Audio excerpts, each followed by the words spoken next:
আর এবার নজর রাখবো এই মুহূর্তের একটি গুরুত্বপূর্ণ খবরের দিকে। আগামীকাল থেকে রাজ্য জুড়ে কর্মবিরতির ডাক প্রগতিশীল আলু ব্যবসায়ী সমিতির।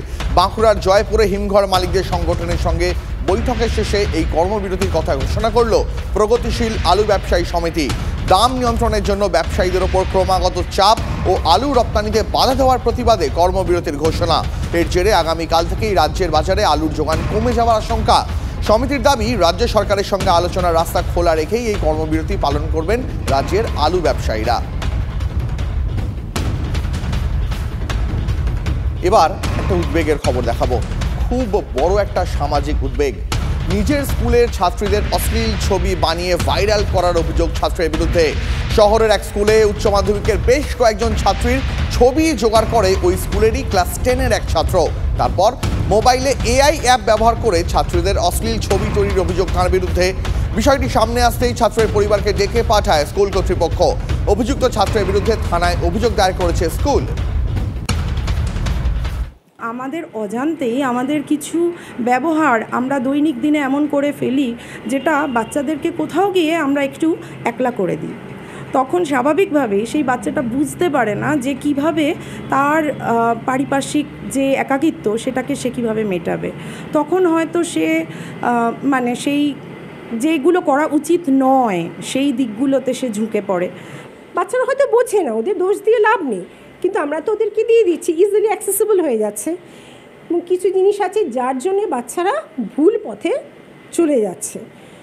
সেইটা দেখতে গেলে বাবা মাদেরও ইকুয়ালি রোল আছে প্লে করার, যে ওই সব জায়গা থেকে ওদেরকে রেস্ট্রিক্ট করার, এবং কিছুটা গভর্নমেন্টেরও দায়িত্ব থাকা উচিত। কিছু অ্যাপস আছে যেগুলো পুরোপুরি রেস্ট্রিক্ট করার। বাচ্চাকে মোবাইল দিয়ে দিলাম, বাচ্চা যেভাবে খুশি ইউজ করছে, আমরা সেটা দেখছিই না বা কোনোভাবে ওয়াচও করছি না যে বাচ্চাটা অ্যাকচুয়ালি ওর নিজস্ব কাজ করছে না ও অন্য কিছু করছে, কোনো গাইডেন্স নেই। সেখানে আমার মনে হয় বাড়ির থেকেই একটুখানি অ্যালার্ট হলে, তারা প্রথম থেকে যদি একটু বুঝে যায় যে আমাদের এই জিনিসগুলো আমার মা বাবা লক্ষ্য রাখছে, এগুলো আমাদের দেখানো উচিত নয়, সেখানে হয়তো কিছুটা কমলেও কমতে পারে।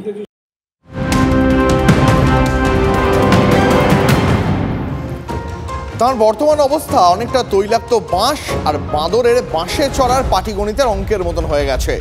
আদালতে ইডির তদন্তে অসন্তোষ প্রকাশ করলেন মানিক ভট্টাচার্য। চার্জ গঠনের সময় এলেই ইডির দাবি তদন্ত চলছে। দিনের পর দিন জেল হেফাজতে রয়েছেন, বিচার থেকে যেন বঞ্চিত না হন। আদালতে আর্জি প্রাথমিক শিক্ষা পর্ষদের প্রাক্তন সভাপতি মানিক ভট্টাচার্যের। প্রাথমিক নিয়োগ দুর্নীতি মামলায় শনিবার সশরীরে আদালতে হাজিরা দেন মানিক ভট্টাচার্য, কুন্তল ঘোষরা। অন্যদিকে ভার্চুয়ালি হাজিরা দেন পার্থ চট্টোপাধ্যায়, অর্পিতা মুখোপাধ্যায়রা। হাইকোর্টে যখন মামলা হচ্ছে তখন ইডি বলছেন আমরা ট্রায়ালের জায়গায় আছি, আর এখানে বলছেন আমরা এখনো অভিযোগ জমা দেব। তো অভিযোগ জমা দেওয়াটা 173 ধারা, আর চার্জ ফ্রেমিংয়েরটা হচ্ছে 240 ধারা। তাহলে 240-এ চলে গিয়ে আবার চলে গেলাম আমরা 173। তাহলে তৈলাক্ত মাসে উঠছি 2 ফুট, নামছি 1 ফুট। তাহলে মাথায় বাঁদর কবে পৌঁছাবে?